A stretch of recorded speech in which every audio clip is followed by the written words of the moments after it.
سورۃ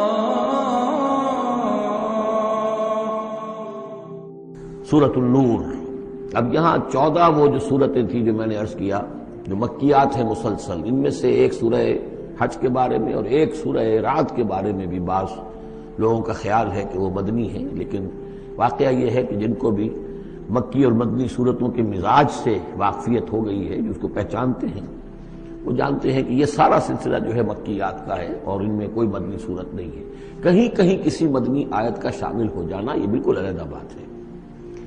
لیکن یہ کہ اب ان 14 صورتوں کے بعد اب یہ ہے واحد صورت مدنی ہے اور یہ سورۃ النور ہے۔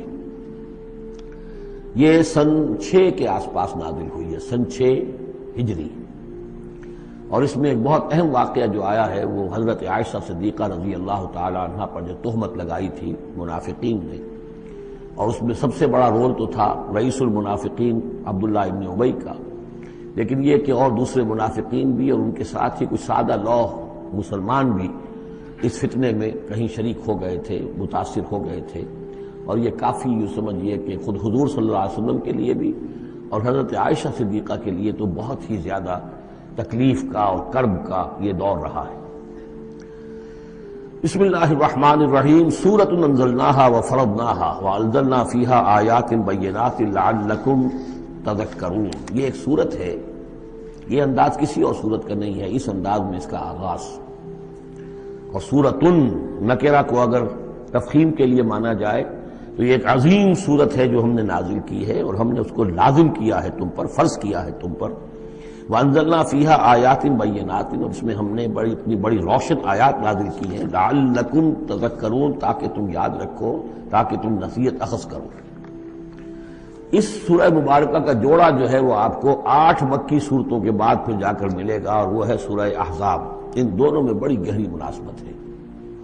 اور تقریباً حجم بھی برابر ہے، دونوں 9 رکوعوں پر مشتمل ہیں، اگرچہ اس کی آیات جو ہیں یہ چونکہ بعد میں نازل ہوئی ہے تو 9 رکوع 64 آیات میں ہے، وہاں 9 رکوع 73 آیات میں ہے، وہ پہلے نازل ہوئی، وہ سن 5 میں نازل ہوئی، یہ سن 6 میں نازل ہوئی، لیکن دونوں میں آیت نمبر 35 سورہ احزاب کی بھی سورہ نور کی بھی نہایت اہم ہے، ایمان کی حقیقت اور اسلام کی کیفیات کے بارے میں۔ الزانیۃ والزانی فاجلدوا من کل واحد منہما 100 جلدہ، زنا کرنے والی عورت ہو خواہ زنا کرنے والا مرد ہو، ہر ایک کو ان میں سے 100 کوڑے مارے جائیں۔ ولا تاخذکم بہما رأفۃ فی دین اللہ، اور تمہیں اللہ کے اس دین کے معاملے میں نہ روک دے کوئی شے ان کے اوپر مہربانی کے راستے سے، نہ تمہیں روک لے پکڑ لے، لا تاخذکم بہما، ان کے ساتھ نرمی اور ان کے ساتھ شفقت، فی دین اللہ، اللہ کے دین میں، یہ اللہ کا دین ہے، اللہ کی شریعت ہے، یہ اللہ کی حد ہے، اور اس حد کے اجراء میں کسی کی ہمدردی، کسی کے ساتھ تمہارا تعلق، تمہاری دل کی نرمی، تمہاری شفقت یہ کہیں آڑے نہ آ جائے۔ ان کنتم تؤمنون باللہ والیوم الآخر، اگر تم ایمان رکھتے ہو اللہ پر اور یوم آخر پر۔ یہ جو حد ہے یہ ہے اصل میں زانی زانیہ جو غیر شادی شدہ ہو اس کے لیے 100 کوڑے ہیں، یہ حد ہے جو قرآن میں آئی ہے۔ زانی اور زانیہ اگر شادی شدہ ہے تو اس کی حد قرآن میں نہیں ہے، لیکن وہ سنت رسول صلی اللہ علیہ وسلم سے ثابت ہے، اور شریعت اسلامی کا چونکہ جو اس کی سورسز ہیں، اس کی ایک بنیاد ہے اللہ کی کتاب، اور دوسری بنیاد جو انڈیپینڈنٹلی قرآن مجید سے آزاد ہو کر ایک مستقل بنیاد ہے، مستقل سورس ہے، وہ سنت رسول ہے صلی اللہ علیہ وسلم۔ تو رجم کا جو حکم ہے وہ سنت سے ہے، اور جیسا کہ میں آپ کو بتا چکا ہوں اصل میں یہ اس قاعدہ کلیہ کے تحت ہے کہ سابقہ شریعت میں، شریعت موسوی میں بعض احکام وہ تھے کہ جن کی نفی نہیں آئی ہے، اور انہیں جو قتل نبی اکرم صلی اللہ علیہ وسلم نے اس امت کے اندر بھی جاری رکھا ہے۔ ان میں سے یہ 2 حکم جو ہے بہت اہم ہیں، ایک قتل مرتد کا حکم ہے، اور دوسرے زانی اور زانیہ جو شادی شدہ ہو اس کے سنسار کیے جانے کا حکم ہے۔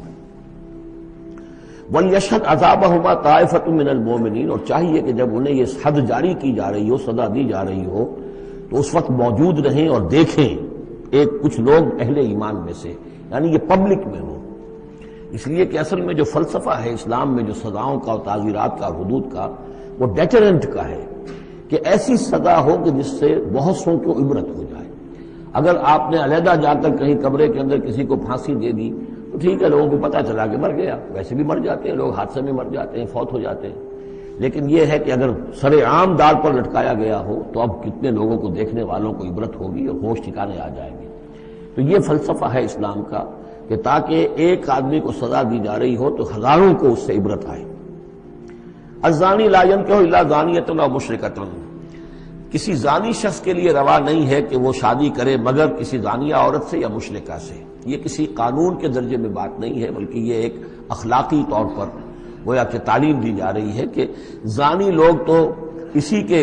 یعنی ان کا حال تو ایسا ہے کہ انہیں تو مستحق اگر ہے تو شادی کے کسی زانیہ سے یا مشرکہ سے۔ والزانیۃ لا ينکحها، اور زانی عورت ہو تو وہ بھی اس لائق نہیں ہے کہ اس سے کوئی نکاح کرے مگر صرف بدکار مرد یا مشرک۔ وحرم ذلک علی المؤمنین، اور یہ دونوں جو ہیں زانی مرد اور زانی عورتیں یہ تو حرام کر دی گئی ہیں مومنین کے حق میں،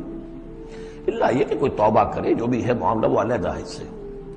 والذین یرمون المحصنات ثم لم یاتوا باربعۃ شہداء، اور جو لوگ جو خاندانی عورتیں ہوں، حفاظت میں ہوں کسی خاندان کے اور نکاح کے قید میں ہوں، چاہے نکاح کے قید میں ہوں تو ڈبل احسان ہو گیا کہ خاندانی بھی ہے اور دوسرے یہ کہ نکاح کی قید میں بھی ہے، نکاح کی حفاظت بھی انہیں حاصل ہے۔ نہیں تو یہ کہ اگر غیر شادی شدہ ہیں لیکن کسی شریف خاندان سے ہیں، آزاد خاندان سے ہیں، اگر ان کی عورتوں میں کوئی شخص جو ہے ان پر عیب لگائے، زنا کا الزام لگائے اور پھر وہ نہ لا سکے، ثم لم یاتوا باربعۃ شہداء، 4 شہید نہ لا سکے، فجلدوہم، تو پھر اب ان کو کوڑے مارو، 80 جلدہ، 80 کوڑے، 80 دبرے، ولا تقبلوا لهم شہادۃ ابدا، اور ان کی شہادت اب کبھی آئندہ قبول نہ کرو، واولئک هم الفاسقون، اور یقیناً یہی لوگ فاسق اور نافرمان ہیں۔ یعنی زنا کا الزام اگر لگایا جا رہا ہو تو پھر جو الزام لگانے والا ہے اسے 4 گواہ چشمدید پیش کرنے ہوں گے۔ اگر وہ 4 چشمدید گواہ پیش نہیں کر سکتا تو گویا کہ اب یہ قذف کہلائے گا کہ اس نے ایک الزام لگایا ہے جس کو ثابت نہیں کر سکا، لہذا اس جرم کی سزا 80 کوڑے، کتنے قریب چلا گیا ہے۔ اور اس میں حکمت یہ معلوم ہوتی ہے کہ اگر فرض کیجئے کسی معاشرے میں، مسلمان معاشرے میں کسی لوگوں سے غلطی ہو گئی ہے، اس غلطی کا چرچا نہیں ہونا چاہیے الا یہ کہ اس کے لیے ثبوت موجود ہو کہ اسے کیفر کردار تک پہنچایا جا سکے۔ اگر تو ثبوت اتنا ہے کہ سزا دی جا سکے تو ضرور، لیکن اگر نہ ہو تو خاموش رہو، ورنہ یہ کہ خامخواہ برائی کا چرچا ہو جائے گا جبکہ اس کا سد باب ممکن نہیں ہے، اس کی سزا دینی ممکن نہیں ہے، تو اس میں سکوت جو ہے وہ بہتر ہے۔ الا الذین تابوا، سوائے ان کے کہ جو توبہ کر لیں من بعد ذلک، اس کے بعد وہ اصلح و اصلاح کر لیں، یعنی یہ کہ کبھی کسی زمانے میں ان سے یہ غلطی ہو گئی تھی، انہوں نے کوئی تہمت لگائی تھی زنا کی اور 4 گواہ پیش نہیں کر سکے، طویل عرصے تک جو ہے ان کی گواہی پھر کسی بھی اسلامی عدالت میں قبول نہیں کی گئی، لیکن بعد میں ان کی روش ایسی رہی ہے، رویہ ایسا رہا ہے، انہوں نے اصلاح کر لی ہے، توبہ کر لی ہے، اب وہ قابل اعتماد ہیں، تو یہ جو معاملہ ہے اس پر سے ختم ہو جائے گا، ان کی گواہی بعد میں قبول کی جا سکے گی۔ فإن اللہ غفور الرحیم، تو اللہ غفور الرحیم ہے۔ والذین یرمون ازواجہم ولم یکن لہم شہداء الا انفسہم، اب ایک خاص معاملہ آ رہا ہے کہ کسی شوہر نے اپنی بیوی کو دیکھا ہو زنا کرتے ہوئے، وہ الزام لگائے کہ میں نے دیکھا ہے اپنی بیوی کو زنا کرتے ہوئے، درحال ہے کہ اس کے پاس 3 اور گواہ نہیں ہیں، لیکن چونکہ یہ معاملہ ہے شوہر اور بیوی کا، اگر کسی اور عورت کا ہوتا تو اس کے اوپر 80 درے لگتے اس کو کہ اس نے الزام لگایا ہے، چاہے چشمدید ہے، چاہے اس نے دیکھا ہے، لیکن 3 گناہ اور نہیں لا سکا، 3 گواہ نہیں لا سکا ہے تو درے لگیں گے 80۔ لیکن معاملہ کیونکہ بیوی کا ہے، اس کے لیے خاص قانون ہے، اس کو لعان کہتے ہیں۔ وہ یہ ہے کہ والذین یرمون ازواجہم، جو الزام لگائیں زنا کا اپنی بیویوں پر، ثم ولم یکن لہم شہداء، اور ان کے پاس گواہ موجود نہ ہو، الا انفسہم، سوائے ان کی اپنی جانوں کے، انہوں نے خود دیکھا ہے، فشہادۃ احدہم 4 شہادات باللہ، تو یہ ایک شخص کی گواہی بھی 4 گواہیاں شمار کی جائیں گی جبکہ وہ قسم کھائے اللہ کی، انہ لمن الصادقین، کہ وہ سچا ہے، حلفیہ بیان کرے۔ والخامسۃ، اور 5ویں بات یہ کہ وہ یہ کہے کہ ان لعنت اللہ علیہ ان کان من الکاذبین، کہ اگر میں جھوٹا ہوں تو مجھ پر اللہ کی لعنت ہو۔ 4 مرتبہ قسم کھا کر گواہی دینا گویا کہ وہ 4 گواہوں کی گواہی کے قائم مقام ہو جائے گا، جبکہ پھر وہ یہ بھی کہے کہ اگر میں جھوٹا ہوں تو اللہ کی لعنت مجھ پر ہو، لعنت اللہ علی الکاذبین ان کان من الکاذبین۔ وَيَدْرَؤْ عَنْهَا الْعَذَابَ، اب عورت کیا کرے گی جس کے اوپر اس کی بیوی جو ہے اس پر جو الزام لگایا گیا ہے، اگر وہ اس پر سے عذاب ٹل جائے گی سزا اور یہ حد عورت سے، ان تشہد اربع شہادات باللہ، کہ وہ بھی قسم 4 مرتبہ کھائے اللہ کی، انہ لمن الکاذبین، کہ یہ میرا شوہر جو مجھ پر الزام لگا رہا ہے جھوٹا ہے، اور والخامسۃ، اور 5ویں بات وہ یہ کہے ان غضب اللہ علیہا ان کان من الصادقین، کہ اگر میرا یہ شوہر اس الزام میں سچا ہے تو مجھ پر اللہ کا غضب آئے۔ اس انداز میں پھر یہ کہ عورت کے اوپر پھر حد جاری نہیں ہوگی، اور اگر شوہر کے 4 قسمیں کھا کر الزام لگانے اور پھر یہ کہ اللہ تعالیٰ کی لعنت اپنے اوپر طلب کرنے اگر جھوٹا ہو، اس کے بعد اگر بیوی خاموش رہتی ہے، وہ جوابی طور پر قسم نہیں کھاتی 4، اور نہ یہ کہتی ہے کہ اگر یہ سچا ہو تو مجھ پر اللہ کا غضب ہو، تو پھر اس پر حد جاری ہو جائے گی۔ لیکن اگر وہ بھی قسم کھا لے 4 قسمیں، اور یہ کہ ساتھ ہی یہ بھی کہے کہ اگر یہ سچا ہو اور واقعی اس کا الزام درست ہو مجھ پر، تو مجھ پر اللہ کا غضب نازل ہو جائے، تو پھر یہ کہ عذاب ٹل جائے گا، دنیا کی سزا اسے نہیں ملے گی۔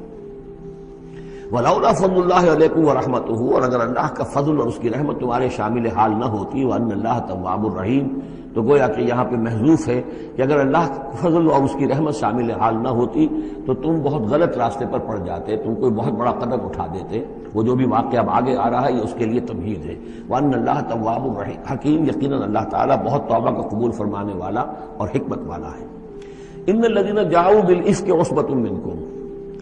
جن لوگوں نے یہ طوفان اٹھایا ہے، جن لوگوں نے تہمت تراشی ہے حضرت عائشہ صدیقہ رضی اللہ تعالی عنہا پر، یہ تمہارے ہی ایک گروہ ہے، تم ہی میں سے ہیں۔ لا تحسبوہ شرا لکم، اسے تم اپنے لیے برا نہ سمجھو، بل ہوا خیر لکم، بلکہ یہ بھی تمہارے لیے خیر ہے۔ اس کے ذریعے سے اللہ تعالیٰ تمہارے سامنے اب اس ضمن میں ہدایات دے گا، قوانین بتا دے گا، شریعت کے جو احکام ہیں وہ نازل ہو رہے ہیں، اس کے لیے گویا کہ یہ واقعہ جو ہے ایک تقریب بن گیا، ایک ذریعہ بن گیا۔ واقعہ اچھی طرح نوٹ کر لیجئے کہ غزوہ بنی مستلق میں حضور سن 6 کا ہے یہ واقعہ، ہجری کا تشریف لے گئے تھے۔ جب وہاں سے واپس آ رہے تھے تو جہاں رات کو ایک جگہ پر قیام تھا، اور حضرت عائشہ صدیقہ جو ہے ایک ہودج میں علیحدہ ہوتی تھی، جیسے جس کو کہ اٹھا کر جو لوگ آتے تھے حمال وہ اٹھا کر اسے اونٹ پر رکھ دیتے تھے، اور جہاں پر پڑا ہوا وہ ہودج اونٹ پر سے اتار کر نیچے رکھ دیا۔ تو رات کو کہیں قضائے حاجت کے لیے نکلی، پیشاب وغیرہ کی حاجت ہوئی، وہ کہیں گئی، وہاں کچھ دیر لگ گئی، اور دیکھا واپس آ کر تو کہیں ہار اپنا گر گیا تھا، اس ہار کو دیکھنے کے لیے واپس گئیں۔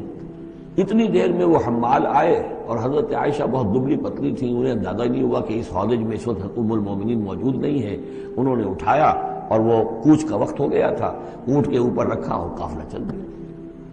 اب یہ آئیں واپس تو اب دیکھا کہ وہ تو قافلہ جا چکا، ہکا بکا کیا کرے، تنہا ہے، رات کا وقت ہے۔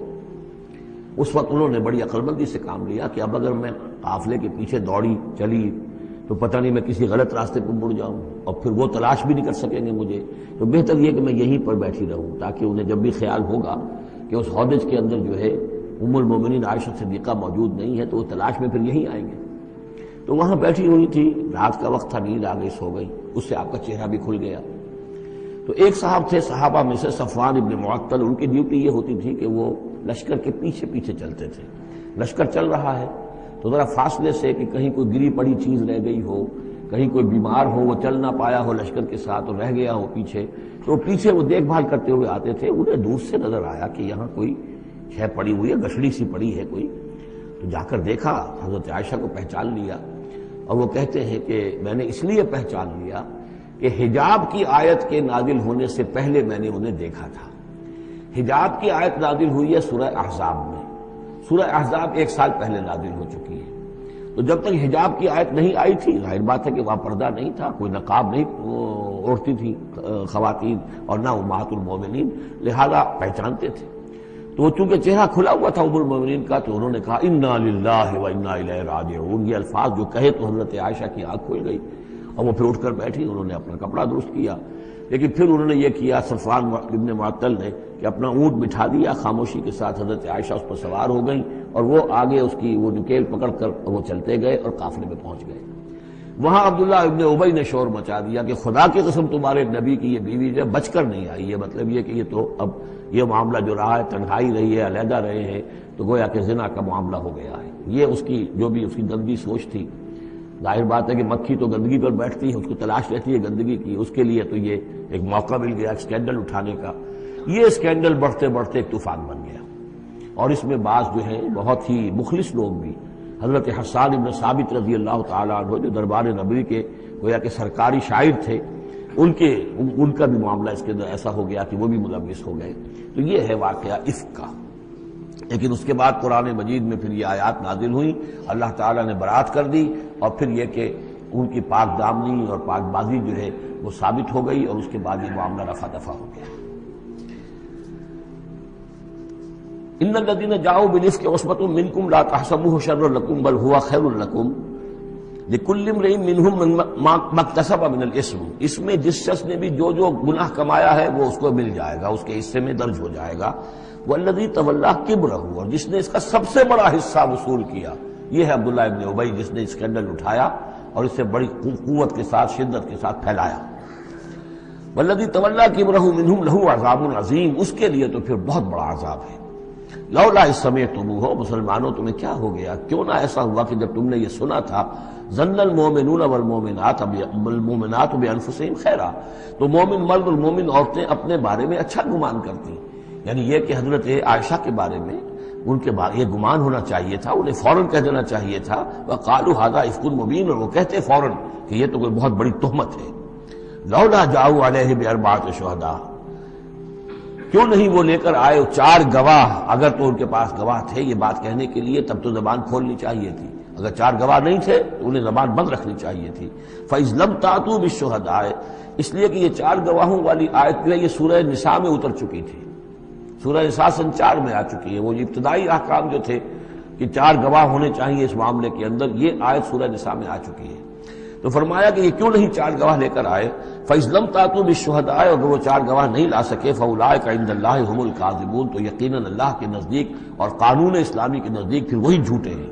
وَلَوْلَا فَضْلُ اللَّهِ عَلَيْكُمْ وَرَحْمَتُهُ، اور اگر نہ ہوتا اللہ کا فضل، اس کی رحمت تمہارے شامل حال فی الدنیا والآخرہ، دنیا میں اور آخرت میں بھی، لَمَسَّكُمْ فِيمَا أَفَضْتُمْ، تو تم پر پڑتی اس چیز پر کہ جس کا چرچا تم نے کیا ہے، عذاب عظیم، بہت بڑا عذاب۔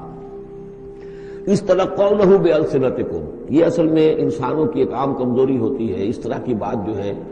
بس ادھر سے سنی ادھر بیان کر دی، ادھر سے آگے بیان ہو گئی، جنگل کی آگ کی طرح اس قسم کی خبریں جو ہیں وہ پھیل جاتی ہیں۔ استلقونه بألسنتكم، جبکہ تم اسے لے رہے تھے اپنی زبانوں سے، یعنی یہ کہ ایک زبان سے دوسری زبان کو، اور زبان سے نکلی اور کوٹھے چڑھی والی جو ایک کہاوت ہمارے ہاں ہے، اس طریقے سے آسانی سے وہ بات پھیل کے چلی گئی۔ وَتَقُولُونَ بِأَفْوَاهِكُمْ، اور تم کہہ رہے تھے اپنے منہوں سے، مَا لَيْسَ لَكُمْ بِهِ عِلْم، جس کے لیے تمہارے پاس کوئی علم نہیں تھا، کوئی دلیل نہیں تھی، کوئی بنیاد نہیں تھی، کوئی گواہی نہیں تھی، کوئی معلومات کی کوئی سورسز نہیں تھی۔ وَتَحْسَبُونَهُ هَيِّنًا، اور تم اسے سمجھ رہے تھے کہ بہت ہلکی بات ہے، معمولی سی بات ہے۔ وَهُوَ عِندَ اللَّهِ عَظِيمٌ، جبکہ یہ اللہ کے نزدیک بہت بڑی بات ہے۔ کسی پر بھی، کسی مسلمان خاتون پر بھی اس طرح کی تہمت لگا دینا بہت بڑی بات ہے۔ کجا یہ بازی بارش بابا ہم بازی کہ ام المومنین عائشہ صدیقہ رضی اللہ تعالی عنہ زوج رسول صلی اللہ علیہ وسلم، اور یہ چیز جو ہے بہت بڑی ہے۔ وَلَوْلَا إِذْ سَمِعْتُمُوهُ قُلْتُم مَّا يَكُونُ لَنَا أَن نَّتَكَلَّمَ بِهَٰذَا، کیوں نہ ایسا ہوا کہ جب تم نے یہ سنا تھا تو تم کہتے کہ ہمارے لیے بالکل جائز نہیں ہے کہ ہم یہ بات زبان سے نکالیں۔ سبحانک، اللہ تو پاک ہے، ھذا بہتان عظیم، یقیناً یہ بہت بڑا بہتان ہے۔ یعظکم اللہ ان تعودوا لمثلہ، اللہ تعالیٰ تمہیں نصیحت کر رہا ہے مبادا تم دوبارہ پھر اس قسم کی کسی معاملے کے اندر اسی طریقے سے اعادہ کرو اور دوبارہ اسی کوئی حرکت کرو، ابداً کبھی بھی، ان کنتم مؤمنین، اگر تم مومن ہو۔ وَيُبَيِّنُ اللَّهُ لَكُمُ الْآيَاتِ، اور اللہ تعالیٰ تمہارے لیے اپنی آیات کو واضح کر رہا ہے، واللہ علیم حکیم، اللہ علیم اور حکیم ہے۔ ان الذین یحبون ان تشیع الفاحشۃ فی الذین آمنوا لہم عذاب الیم، بے شک وہ لوگ جو یہ چاہتے ہیں کہ اہل ایمان میں بے حیائی کا چرچا ہو جائے تو ان لوگوں کے لیے بہت دردناک عذاب ہے۔ ایک تو یہ کہ بے حیائی پھیل جائے، تشیع الفاحشہ شائع ہو جائے، بے حیائی عام ہو جائے، جو لوگ اس کے لیے، اب ظاہر بات ہے کہ آج کل تو کاروبار کے لیے، اپنے اخبار بیچنے کے لیے، اس کی جو ہے اشاعت بڑھانے کے لیے نئی سے نئی قسم کی رنگین تصویریں شائع کی جا رہی ہیں، یہ سارا کچھ ہو رہا ہے۔ کسی شے کا اشتہار دینا ہو، عورت کی تصویر ساتھ ہوگی، یہ سارا کچھ جو ہو رہا ہے، تو یہ لوگ کون ہیں کہ جو اس بے حیائی کو، بے پردگی کو یہ در حقیقت اس معاشرے میں پھیلا رہے ہیں۔ تو وہ لوگ جو چاہتے ہیں کہ معاشرے کے اندر بے حیائی پھیلے، اور ایک اس کا مفہوم یہ بھی ہے کہ اگر کہیں ایسی کوئی غلط حرکت ہوئی ہے اور اس کا چرچا ہو گیا. یہ آج ہمارے اخبارات کے اندر بہت بڑے پیمانے پر ہو رہا ہے. یہ اسکینڈلز شائع کر دیتے ہیں. اب وہ بات صحیح بھی ہے یا نہیں، غلط ہے تب بھی، لیکن ایک بات ہے اس کا چرچا ہو گیا، پوری دنیا کے اندر پہنچ گئی. اب ظاہر بات ہے کہ بچے بھی پڑھتے ہیں، بچیاں بھی پڑھتی ہیں، ان کے لیے تو گویا کہ یہ ایک ان کی معلومات کا ایک کھاتہ کھل گیا کہ ایسا بھی ہوتا ہے. جس طریقے سے آج کل ہو رہا ہے معاملہ، اس کو جس طریقے سے اخبارات میں شائع کیا جا رہا ہے، تو اس کی اس اشاعت کے اندر خرابی کا پہلو زیادہ ہے، مضر پہلو زیادہ ہے. اگر ہے بھی ایسا معاملہ، اگر تو سزا کے قابل ہے تو گواہی دو اور سزا دلواؤ، اور ایسی سزا ہو کہ جس سے ایک کو سزا ہو اور ہزاروں کو ہوش آ جائے. اور اگر نہیں ہے تو خاموش ہو، اس کے اوپر زبان کھولنا بھی جو ہے در حقیقت بہت بڑا جرم ہے. ان الذين يحبون ان تشيع الفاحشة في الذين آمنوا لهم عذاب أليم في الدنيا والآخرة، دنیا میں بھی اور آخرت میں بھی. واللہ یعلم وانتم لا تعلمون، اللہ جانتا ہے اور تم نہیں جانتے. ولولا فضل اللہ علیکم ورحمتہ، اور اگر اللہ کا فضل نہ ہوتا تم پر اور اس کی رحمت نہ ہوتی تو یہ تو طوفان ایسا اٹھا تھا کہ اس کے بڑے دور تک نتائج نکل سکتے تھے. یہ محذوف ہے. وان اللہ رؤوف الرحیم، تو اللہ بہت رؤوف ہے اور رحیم ہے. یا ایھا الذین آمنوا لا تتبعوا خطوات الشیطان، اہل ایمان شیطان کے نقش قدم کی پیروی نہ کرو. ومن یتبع خطوات الشیطان، جو کوئی بھی شیطان کے نقوش پا کی پیروی کرے گا، فإنہ یأمر بالفحشاء والمنکر، تو شیطان تو اسے حکم دے گا، وہ تو حکم دیتا ہے بے حیائی کا اور منکر کا، بری بات کا.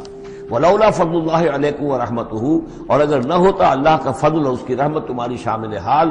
ما زکا منکم من احد ابدا، تم میں سے کوئی ایک انسان بھی کبھی پاک نہ ہو سکتا. اللہ تعالیٰ کا فضل ہے، اللہ کی رحمت ہے. ایک شخص سے غلطی ہو جاتی ہے، اللہ پردہ پڑا رہنے دیتا ہے تو اس کے اندر اصلاح کا مادہ پیدا ہو جاتا ہے. ایک دفعہ آدمی ننگا ہو جائے تو پھر ڈھیٹ ہو جاتا ہے. اس سے یہ کہ اللہ تعالیٰ جو ہے ان چیزوں کے اندر اس کی بڑی حکمت ہے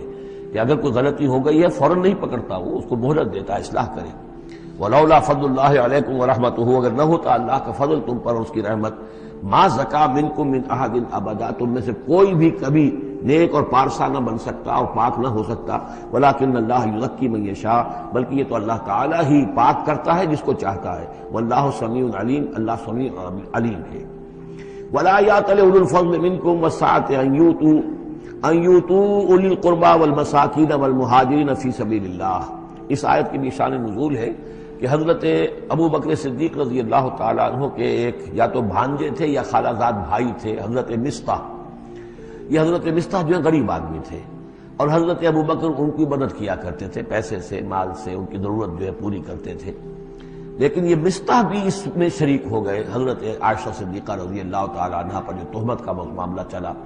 تو حضرت ابو بکر کو جب معلوم ہوا کہ مصطح بھی اس معاملے کے اندر شریک ہے تو پھر غصے میں آ کے ان کا قسم کھا لی کہ میں اب اس کے ساتھ کبھی کوئی بھلائی نہیں کروں گا. اس نے اتنی بڑی غلطی کی ہے اور اس معاملے کے اندر میری بیٹی کا معاملہ ہے اور اس میں اس کو یہ خیال نہیں آیا کہ میں اس کے ساتھ کتنا کچھ احسان کرتا ہوں، اور اس نے اس کے اندر جو ہے وہ خود بھی شریک ہو گیا. اس پر اللہ تعالیٰ کی طرف سے گرفت آ رہی ہے کہ نہیں ابو بکر یہ ٹھیک نہیں ہے. جو بھی اس سے غلطی ہوئی، لیکن تم جو نیک کام کر رہے تھے اس کا کیوں قسم کھاتے ہو کہ اس کے اندر تم مدد نہیں کرو گے. ولا یأتل اولو الفضل منکم، اور نہ قسم کھائیں جو فضل والے ہیں، درجے والے ہیں تم میں سے، جن میں اللہ نے فضیلت دی ہے، نیکی میں بھی، ایمان میں بھی فضیلت دی ہے، دولت میں بھی فضیلت دی ہے. وسعت، اور جنہیں کشادگی دی ہے، مال کی کشادگی دی ہے. ان یؤتوا اولی القربى، کہ وہ کوئی صلہ رحمی کریں اپنے قرابت داروں کے ساتھ، کچھ دیں مال اور صدقہ و خیرات دیں اپنے قرابت داروں کو. والمساکین والمہاجرین، اور محتاجوں کو اور وطن چھوڑنے والے مہاجرین کو، فی سبیل اللہ، اللہ کی راہ میں. تو یہ قسم نہ کھائیں. ولیعفوا ولیصفحوا، انہیں چاہیے کہ معاف کر دیں اور درگزر سے کام لیں. الا تحبون ان یغفر اللہ لکم، کیا تم یہ نہیں چاہتے کہ اللہ تمہیں معاف کرے؟ یعنی اے ابو بکر اگر تم یہ چاہتے ہو، تم سے بھی تو کوئی خطا آخر ہو جاتی ہے، اللہ معاف فرماتا ہے، کیا تم نہیں چاہتے کہ اللہ تمہاری خطاؤں سے درگزر کرے؟ الا تحبون ان یغفر اللہ لکم، کیا تم نہیں پسند کرتے اس کو کہ اللہ تمہیں معاف کرے؟ اس پر اس آیت کو سنتے ہی حضرت ابو بکر صدیق کے الفاظ بھی نقل کیے گئے، بلا یا ربنا انا نحب،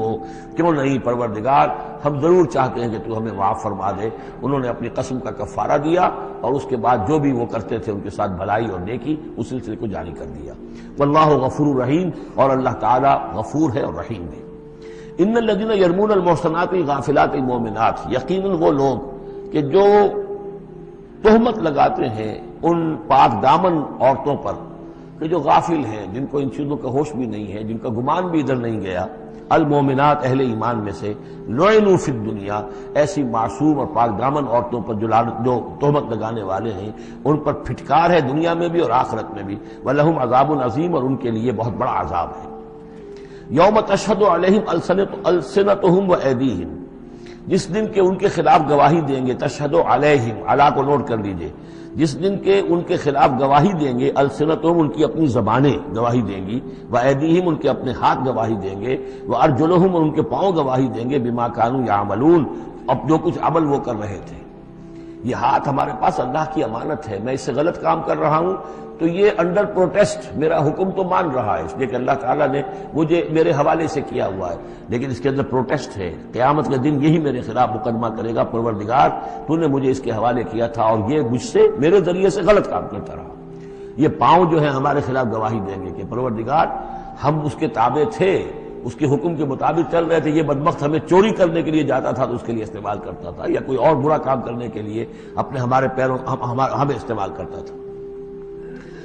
یومئذ یوفیہم اللہ دینہم الحق، اس دن اللہ تعالی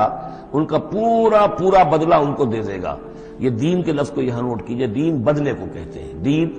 مالک یوم الدین، جزا و سزا کے دن کا مالک، بدلے کا دن۔ وَيَعْلَمُونَ أَنَّ اللَّهَ هُوَ الْحَقُّ الْمُبِينُ، اور وہ جان لیں گے کہ اللہ تعالیٰ ہی ہے الحق، سچا اور ہر بات کو کھول کر بیان کر دینے والا۔ الخبیثات للخبیثین والخبیثون للخبیثات، ناپاک عورتیں ناپاک مردوں کے لیے ہیں اور ناپاک مرد ناپاک عورتوں کے لیے ہیں، اور طیبات والطیبات للطیبین والطیبون للطیبات، اور ستھرے اور پاک باز جو خواتین ہیں وہ پاک باز مردوں کے لیے ہیں، اور پاک باز جو مرد ہیں وہ پاک دامن خواتین کے لیے ہیں۔ اولئک مبرؤون مما یقولون، یہ لوگ بری ہیں ان چیزوں سے کہ جو لوگ کہتے ہیں۔ لہم مغفرۃ ورزق کریم، ان کے لیے مغفرت ہے اور رزق کریم ہے۔ یہ دونوں آیات جو ہیں در حقیقت اخلاقی تعلیم کی نوعیت کی ہے کہ اتنی اخلاق کی حس معاشرے کے اندر رہے کہ جس کے ساتھ کوئی بدنامی کا معاملہ ہو جائے پھر وہ خود محسوس کرے کہ میں آئسولیٹ ہو کر رہ گیا ہوں یا رہ گئی ہوں اس معاشرے کے اندر، یہ معاشرے کے اندر یہ عام روش پیدا ہو جائے۔ جیسے کہ پہلے آیا تھا وہ اس کے اندر بھی یہی بات تھی کہ زانی نکاح نہ کرے مگر کسی زانیہ سے یا کسی مشرکہ سے، وہ اس لائق نہیں ہے کہ اس کے نکاح میں کوئی مسلمان خاتون آئے پاک دامن اور عفت والی۔ اس طرح زانیہ جو ہے اس سے کوئی نکاح نہ کرے سوائے مشرک کے، یہ قانونی چیزیں نہیں ہیں، جیسا کہ میں نے عرض کیا یہ اخلاقی، تاکہ ایک نفرت پیدا ہو زنا سے، بدکاری سے۔ اسی طریقے سے معاشرے کے اندر ایک عام فضا، ایک حس ایسی پیدا ہو جائے کہ جس میں جو لوگ بھی ایسی گراوٹوں میں مبتلا ہوں وہ خود اپنی آنکھوں میں ذلیل ہو کر رہ جائیں۔ یا ایھا الذین آمنوا لا تدخلوا